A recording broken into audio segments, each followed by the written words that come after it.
which is a little difficult, but we will try to make it easy. Uh, Most of the time we say that random variables, random variables, they have a normal distribution. Okay, random variable has a normal distribution. और normal distribution आपको पता है, आपने देखी हुई है कैसी होती है. ठीक है, ये होती है ना normal distribution. This is a normal distribution. अब एक काम जो है वो हमारे लिए सेंट्रल लिमिट थ्योरम ने भी आसान कर दिया. सेंट्रल लिमिट थ्योरम ने ये कहा कि अगर आपका वेरिएबल जो है वो नॉर्मली डिस्ट्रीब्यूटेड नहीं है, रैंडम वेरिएबल है लेकिन नॉर्मली डिस्ट्रीब्यूटेड नहीं है, तो मेक श्योर जो आपका सैंपल साइज है दैट इज एटलीस्ट 30. तो सैंपल साइज अगर कम से कम 30 हो, 30 या 30 से ज़्यादा हो, तो उसकी जब एग्जॉस्टिव सैम्पलिंग की जाती है, बार बार सैम्पलिंग की जाती है, तो जो उसकी सैम्पलिंग डिस्ट्रीब्यूशन बनती है वो स्टैंडर्ड नॉर्मल डिस्ट्रीब्यूशन बनती है. तो हमें ये पता चल गया कि हमने रैंडम वेरिएबल्स पे जब भी रिसर्च करनी है और रैंडम वेरिएबल्स के बारे में कुछ जानने की कोशिश करनी है, तो हम उन वेरिएबल्स को प्लॉट कहाँ पे कर सकते हैं? नॉर्मल डिस्ट्रीब्यूशन पे प्लॉट कर सकते हैं. ठीक है, एंड नॉर्मल डिस्ट्रीब्यूशन पे तब तो बिल्कुल आराम से प्लॉट कर सकते हैं जब आपके पास सैम्पल साइज जो है वो मोर देन 30 हो. अब यहाँ पे एक चीज़ नोट करनी है, वो ये कि अच्छा मैं जब सैम्पल स्टैटिस्टिक कैलकुलेट करता हूँ तो आई एम ओनली 95% कॉन्फिडेंट. तो सैम्पल स्टैटिस्टिक कैलकुलेट करते हुए तो मैं 95% confident. What about this other area, tail में जो है 5% है ना, 2.5% राइट टेल में है और 2.5% लेफ्ट टेल में. तो अब p वैल्यू क्या है? What is a p value? p value is a probability value. That's why we call it a p value. If the null hypothesis is true, अगर आपका नल हाइपोथेसिस ट्रू है, a p value और probability value of a hypothesis test, तो आपका जो test है, मतलब जो आपकी रिसर्च है जिससे आप हाइपोथेसिस को टेस्ट कर रहे हैं, उसमें प्रोबेबिलिटी क्या होगी ऑफ ऑब्टेनिंग. ठीक है, what would be the probability of attaining or obtaining a sample statistic with a value as extreme or more extreme than the one determined from the sample data. अब इसको थोड़ा सा समझते हैं. समझने के लिए ये बात जरूरी है कि एक्सट्रीम के वर्ड को माइंड में रखा जाए कि क्या प्रोबेबिलिटी है कि जो मेरी सैंपल स्टैटिस्टिक की वैल्यू है, मैंने हाइपोथेसिस स्टेट किया, उसमें देखा क्लेम कहाँ पे है, उसके बाद टेस्ट स्टैटिस्टिक कैलकुलेट किया. ठीक है, अब मैंने देखना है कि ये टेस्ट स्टैटिस्टिक जो है क्या ये मेरी जो नॉर्मल रेंज है उसमें फॉल करता है या ये एक्सट्रीम वैल्यूज में. ठीक है, तो एक्सट्रीम वैल्यूज की जो प्रोबेबिलिटी होती है, मतलब एक्सट्रीम वैल्यूज कहाँ होती हैं? टेल में होती हैं. तो इनकी प्रोबेबिलिटी जो है उसको मैं बोलूंगा पी वैल्यू. ठीक है, अब पी वैल्यू जो है वो यूज करते हैं हम अपनी टेस्ट स्टैटिस्टिक को ये टेस्ट करने के लिए कि क्या ये एक्सट्रीम वैल्यू है या ये क्रिटिकल वैल्यूज जो नॉर्मल वैल्यूज होती हैं उनमें फॉल करती है. So the p-value of a hypothesis test depends on the nature of the test. कि आपका टेस्ट किस तरह का है. 3 तरह के टेस्ट हो सकते हैं. One is called two-tail test. Two-tail test में आपकी जो नॉर्मल डिस्ट्रीब्यूशन है उसकी दोनों टेल्स में आपके पास जो रिजेक्शन रीजन है वो होता है, अल्फा वैल्यूज होती हैं. तो आप क्या करते हैं? आप p वैल्यू एक टेल की फाइंड आउट करते हैं. You find out the p value here and you multiply that with 2 because this is a two-tail test. जितनी p value इस साइड पे है उतनी p value यहाँ भी होगी. But you can also have another type of test जिसे हम कहते हैं one-tail test.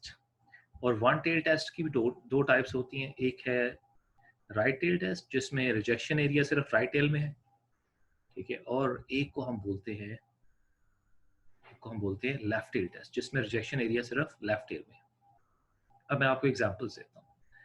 मैंने कहा कि जो मीन जीपीए है, एवरेज जीपीए है, वो होता है 3.00 के बराबर. इसका अल्टरनेटिव हाइपोथेसिस क्या है? कि it is not equal to 3.00. मतलब ये कि ज्यादा भी हो सकता है, 3.00 से कम भी हो सकता है. अगर ज्यादा होगा तो राइट टेल में फॉल करेगा अगर कम होगा तो लेफ्ट टेल में फॉल करेगा. तो when you have this sign not equal to, your two tail test would be applied. तो जब भी नॉट इक्वल टू का साइन आपको नजर आएगा, ये आपका अल्टरनेटिव हाइपोथेसिस का साइन होगा, आपने टू टेल टेस्ट यूज करना है. अच्छा, अगर तो मेरी अंडरस्टैंडिंग ये है, मेरा क्लेम ये है कि जो म्यू है वो है 3.00, लेकिन मेरा क्लेम ये है कि जो एवरेज जीपी है वो ज्यादा होता है 3.00 से, दैट इज ग्रेटर देन. तो ग्रेटर देन का साइन मुझे ये बता रहा है, डायरेक्शन देखें, ग्रेटर देन के साइन की डायरेक्शन है राइट साइड पे, तो इसका मतलब है ग्रेटर देन की वैल्यूज राइट टेल में फॉल करेंगी. तो this would be my one tail test. जब भी आपके पास अल्टरनेटिव हाइपोथेसिस में ग्रेटर देन का साइन होगा तो ये होगा वन टेल टेस्ट, एंड इसे हम बोलेंगे राइट टेल टेस्ट. ठीक है, राइट टेल टेस्ट. इसी तरह अगर आपके पास ऑल्टरनेटिव हाइपोथेसिस में लेस देन का साइन होगा, तो लेस देन का साइन मतलब लेफ्ट टेल टेस्ट. तो ये जो राइट टेल और लेफ्ट टेल है, ये वाले दोनों, इन्हें हम कहते हैं वन टेल टेस्ट और टू टेल टेस्ट. ये दोनों तीनों मिलके तीन टाइप्स ऑफ टेस्ट होते हैं. तो पी वैल्यू डिपेंड करती है आपके टाइप ऑफ टेस्ट में. टू टेल टेस्ट में पी वैल्यू को 2 से मल्टीप्लाई करते हैं क्योंकि दोनों तरफ पी वैल्यू होती है. वन टेल टेस्ट में पी को 2 से मल्टीप्लाई नहीं करते क्योंकि एक ही टेल में पी वैल्यू एग्जिस्ट करती है.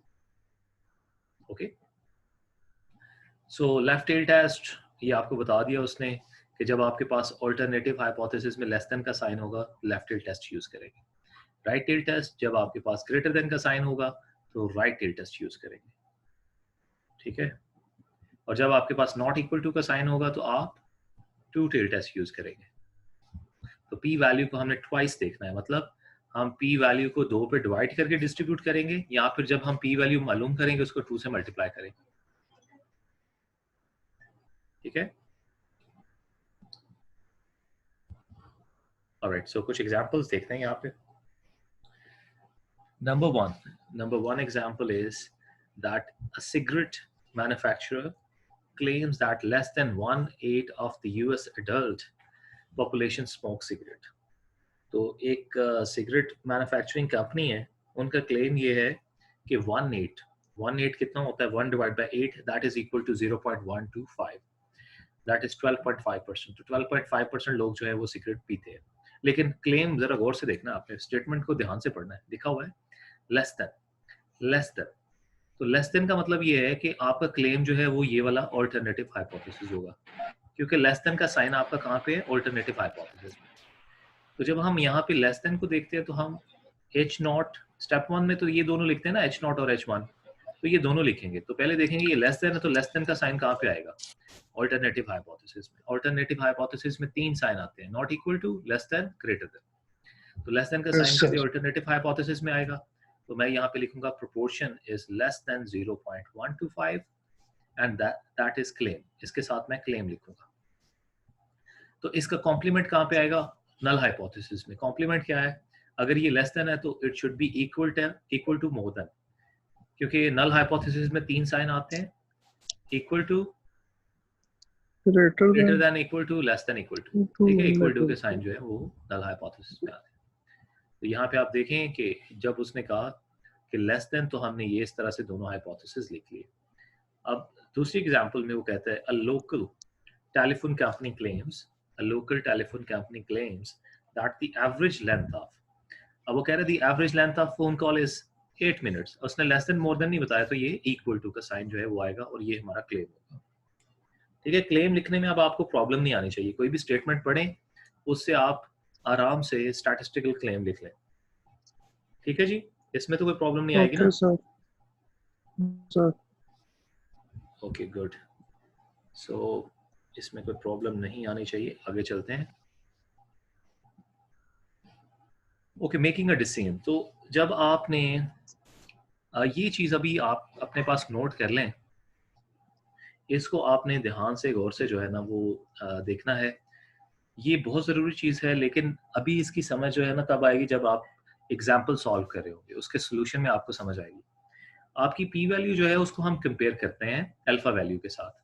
अल्फा वैल्यू हमें कैसे पता चलती है, अगर एक कॉन्फिडेंस इंटरवल जो है वो 95%, एक बंदा है रिसर्चर है वो कहता है 95% कॉन्फिडेंस के साथ वो कोई बात कर रहा है, तो उसकी अल्फा वैल्यू कितनी होगी? 0.05। 0.05। अगर वो 90% पे जो है कॉन्फिडेंट है तो अल्फा वैल्यू होगी 0.10। 0.0। ठीक है जी, 10%। तो आप अल्फा वैल्यू तो आपको पहले पता चल जाती है। पी वैल्यू आपको कैसे पता चलती है? जब आप टेस्ट स्टैटिस्टिक कैलकुलेट करते हैं, किसी सैंपल की टेस्ट स्टैटिस्टिक कैलकुलेट करते हैं, right?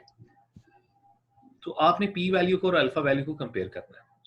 If P value is less than और equal to alpha value then reject null hypothesis. अगर आपकी पी वैल्यू लेस देन है या फिर इक्वल टू है अल्फा वैल्यू के, तो उसको आपने रिजेक्ट करना है। और अगर आपकी पी वैल्यू ग्रेटर देन है अल्फा वैल्यू से बड़ी है, तो आपने कहना है कि we fail to reject null hypothesis.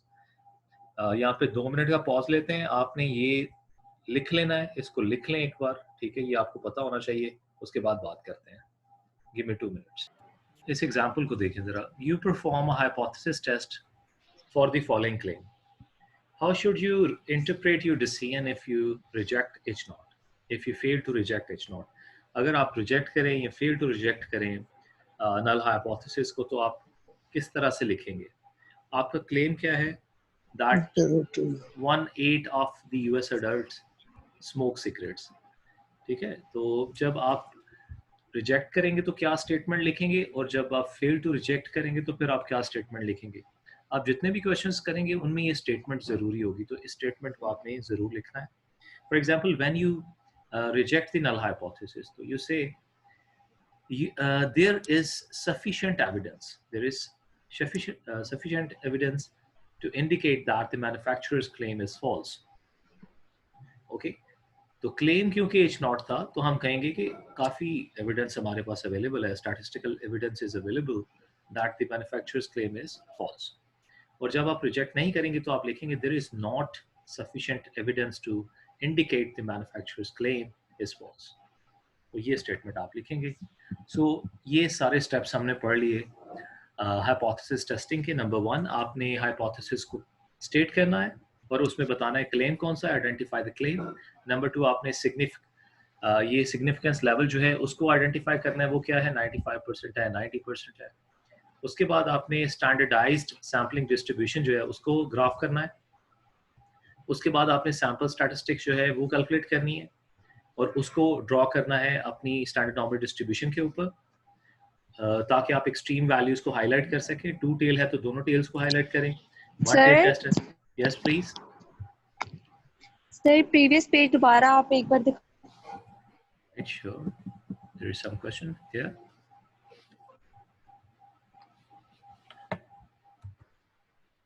आज कोई क्वेश्चन आपका? थैंक यू सर, नहीं बस हो गया। Right, okay. सो अगेन मैं रिपीट करता हूँ स्टेप्स जो हैं हाइपोथेसिस टेस्टिंग के। First step is that you state the hypothesis. दोनों हाइपोथेसिस जो है वो आप स्टेट करते हैं, ठीक है? नल हाइपोथेसिस और ऑल्टरनेटिव हाइपोथेसिस जो है वो स्टेट करते हैं, और उसके बाद आप जो लेवल ऑफ सिग्निफिकेंस है वो देखते हैं कितना है, 90% है, 95% है। उसके बाद आप डिटरमिन करते हैं स्टैंडर्ड नॉर्मल डिस्ट्रीब्यूशन में कि टेस्ट स्टैटिस्टिक कहाँ पे फॉल करती है, और उसको हाईलाइट करते हैं स्टैंडर्ड नॉर्मल डिस्ट्रीब्यूशन में। उसके बाद उसकी पी वैल्यू फाइंड आउट करते हैं, और उसके बाद फिर आप ये डिसीजन करते हैं कि पी वैल्यू जो है वो अल्फा वैल्यू से कम है या ज़्यादा है। अगर कम हो तो you reject the null hypothesis, अगर ज़्यादा हो तो you do not reject the hypothesis. Then you finally write the statement जिसमें आप बताते हैं कि आपका डिसीजन क्या है। आपने जो ओरिजिनल क्लेम था उसको रिजेक्ट किया है या उसको आपने रिजेक्ट नहीं किया है, ठीक है? these steps apply to left tail, right tail and two tail test। तो ये तीनों किस्म के टेस्ट पे यही स्टेप्स जो है वो अप्लाई होते हैं। तो अब हम हाइपोथेसिस टेस्टिंग स्टार्ट करते हैं। ये सारे स्टेप्स जो है इनको यूज करते हैं, इनको अप्लाई करते हैं। तो फर्स्ट हम देखेंगे कि हाइपोथेसिस टेस्टिंग जो है वो लार्ज सैंपल्स के लिए कैसे करते हैं, मीन की hypothesis testing. So when we talk about mean, population mean is mu, and we estimate that with x bar, which is the sample। तो x bar से हम mu को estimate करेंगे। तो जो हमारा null hypothesis और अल्टरनेटिव हाइपोथेसिस होगा उसमें हमें म्यू नजर आएगा, और टेस्ट स्टैटिस्टिक जो हम कैलकुलेट करेंगे वो होगी एक्स बार। और लार्ज सैंपल का मतलब क्या है कि एन कितना होना चाहिए जी लार्ज सैंपल में? greater than 30. ग्रेटर देन और इक्वल टू 30 हो या 30 से ज्यादा हो, that is a large sample. Yes, sir. Okay, so using P value to make a decision. सो ये हमने पढ़ लिया। अब यहाँ पे ये देखें जी, the P value of a hypothesis test is 0.0256। ये पी वैल्यू जो है ये हमें पता चली है, कहाँ से पता चली है? एक हमने सैंपल लिया, उसकी टेस्ट स्टैटिस्टिक रन की और वहां से हमें पता चला। अब हमने डिसीजन करना है, और वो कहता है कि what is your decision if the level of significance. Level of significance क्या होता है? अल्फा। वो कहता है आपका डिसीजन क्या होगा अगर Yes, आपका अल्फा, अगर आपका अल्फा जो है वो 0.05 हो। तो हमें पहले भी पता है कि पी वैल्यू जो है वो it should be greater than, for example P value अगर ग्रेटर देन है अल्फा से या इक्वल टू अल्फा है तो हम क्या करते हैं? hypothesis को reject. Do not reject. आपने लिखा हुआ है यार, Failed. अब अभी आपको बताया था कि लिखा है कि नहीं लिखा है। तो इधर पी वैल्यू पूरा लिखना चाहिए, p value if is less than alpha then you reject. तो ये कंफ्यूज हो जाता है, सो इसको लिखना है आपने अपने पास ताकि आप कंफ्यूज ना हो।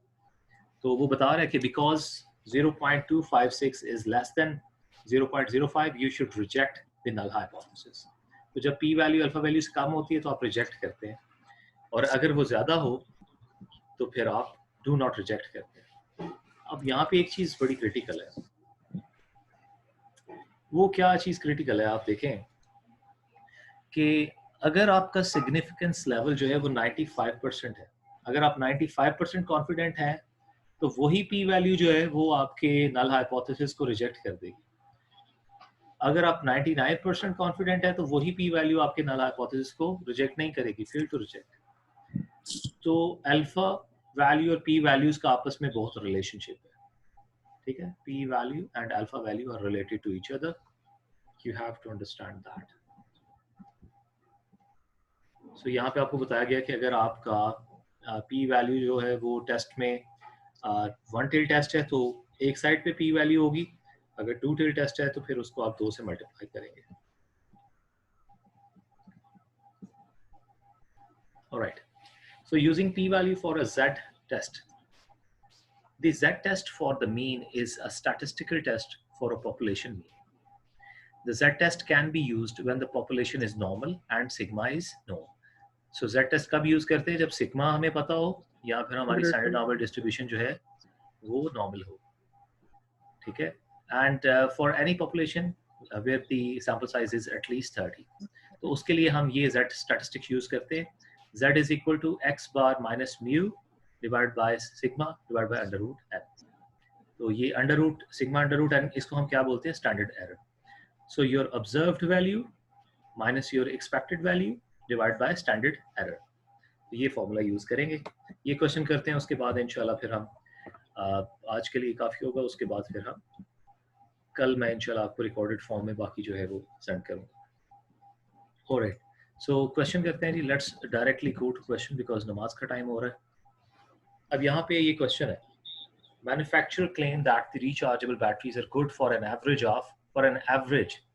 तो इसका मतलब है एवरेज के बारे में हमने बात करनी है, ऑफ मोर देन 1000 चार्जेस, ठीक है? मोर देन का मतलब ये है ग्रेटर देन, तो ये अल्टरनेटिव हाइपोथेसिस में क्लेम आएगा। A random sample of 100 batteries, अब वो कह रहा है कि 100 बैटरीज का सैंपल लिया है, तो जब आप सैंपल लेते हैं तो सैम्पलिंग डिस्ट्रीब्यूशन यूज करते हैं। Has a mean life of 1002 charges, तो उसकी सारी बैटरीज का वो मीन कह रहा है कि 1000 चार्जेस होता है, इससे ज्यादा होता है। जो हमने सैंपल लिया उसमें 1000 से ज्यादा है लेकिन सिर्फ 2 यूनिट ज्यादा है, ठीक है? और स्टैंडर्ड डेविएशन कितनी है? 14। Is there enough evidence to support the claim, क्या उसके क्लेम को सपोर्ट करना चाहिए स्टैटिस्टिकली या नहीं? तो नंबर 1 स्टेप आप H0 और H1 लिखेंगे। H0 में आप देखें कि mu is less than greater to 1000 और अल्टरनेटिव हाइपोथेसिस में म्यू इज ग्रेटर देन 1000, तो ये उसका क्लेम है कि म्यू इज ग्रेटर देन 1000। तो अल्टरनेटिव हाइपोथेसिस यहाँ पे उसका क्लेम है, तो इसका ऑपोजिट आपको नल हाइपोथेसिस में नजर आएगा। लिखने आपने दोनों है, क्लेम चाहे कोई भी हो नल हो या अल्टरनेटिव, आपने दोनों हाइपोथेसिस लिखने हैं। फिर वो कहता है कि लेवल ऑफ सिग्निफिकेंस को आइडेंटिफाई करें, ये दूसरा स्टेप था। तो यहाँ पे लेवल ऑफ सिग्निफिकेंस कितना है, अल्फा इज इक्वल टू 0.01। इसका मतलब है कि वो 99% कॉन्फिडेंट होना चाहता है। So let's find the Z statistic, क्योंकि यहाँ पे जो सैंपल साइज है वो मोर देन 30 है, 100 है, और आपको स्टैंडर्ड डेविएशन भी मालूम है, पॉपुलेशन स्टैंडर्ड डेविएशन इज 14, तो आप इनको यूज कर सकते हैं। सो x बार कितना है 1002, ये यहाँ पे गिवन है x बार, और म्यू कितना है 1000, ये म्यू भी गिवन है, डिवाइड बाय 14 जो कि स्टैंडर्ड डेविएशन है वो भी गिवन है, divide by under root n जो कि सैंपल साइज है 100, तो आपके पास वैल्यू आएगी 1.43। अगेन वही प्रोसीजर, इसको आपने टेबल में देखना।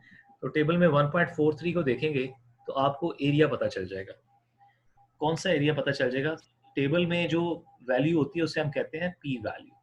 तो जब आपने टेबल में 1.43 को देखा तो आपको कौन सा एरिया चाहिए, आपको उसके राइट का एरिया चाहिए। तो 1.43 की वैल्यू जो टेबल में नजर आएगी वो लेफ्ट की वैल्यू होगी, तो उसको आप 1 में से माइनस करेंगे। 1 minus the probability of Z of 1.43, that would be equal to 0.0764। तो ये आपकी पी वैल्यू है। तो ये आपने पी वैल्यू कहाँ से मालूम की, Z के टेबल से। अब आपने इसको कंपेयर करना है अल्फा वैल्यू से, ठीक है, because P value is greater than, ये जो पी वैल्यू हमने फाइंड आउट की है, this is greater than alpha 0.01, so we would say that we fail to reject H not. और फाइनली हम यहाँ पे अपनी स्टेटमेंट लिखेंगे, at the 1% level of significance there is not enough evidence to support the claim that the rechargeable battery has an average life of at least 1000 charges। ठीक है, तो इस तरह से हम जो है ये स्टेप्स यूज करके मीन जो है उसका फाइंड आउट कर लेते हैं कि ये स्टैटिस्टिकली सिग्निफिकेंट है या नहीं है। ठीक है, तो इसके बाद जो बाकी का है वो इंशाल्लाह ताला बाद में कवर करते हैं। नमाज का टाइम हो गया, इंशाल्लाह ताला फिर आपसे बात करेंगे। जो क्वेश्चंस होंगे वो भी आप ग्रुप में पूछिएगा, तो फिर मैं वहाँ पे बता दूंगा आपको। ठीक है, okay sir. Okay guys, thank you very much, take care, अल्लाह हाफिज। Yes, sir. Thank you so much, Allah Hafiz. sir.